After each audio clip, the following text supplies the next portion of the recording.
मुंबई पुणे महामार्गावर वाहतूक कोंडीत अडकलेल्या प्रवाशांसोबत बातचीत केली आमचे प्रतिनिधी सागर आवाडेंनी।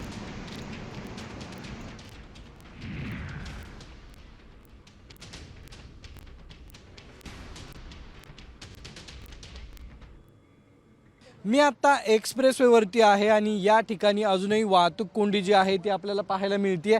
काही बसेस ज्या आहेत त्या थांबवण्यात आलेल्या आहेत आणि काही गाड्या ज्या आहेत त्या सोडण्यात आलेल्या आपल्याला पाहायला मिळतात। एकंदरीतच आपण जर बघितलं तर 18 ते 19 तास जे आहेत ते होत आलेले आहेत आणि प्रवाशांचे या ठिकाणी हाल होताना आपल्याला पाहायला मिळतात। आपण जर पाहिलं तर या ठिकाणी कुठली व्यवस्था जी आहे ती प्रवाशांची झालेली नाही आहे आणि हे सर्व प्रवासी सध्या बसमध्ये बसलेले दिसत आहेत। गेली 5 तासापासून हे सगळे प्रवासी बसमध्ये बसून आहेत। अजूनही वाहतूक कोंडी जी आहे ती सुटलेली नाही आहे, त्यामुळे प्रवाशांना हाल जे आहेत ते सहन करावे लागतात।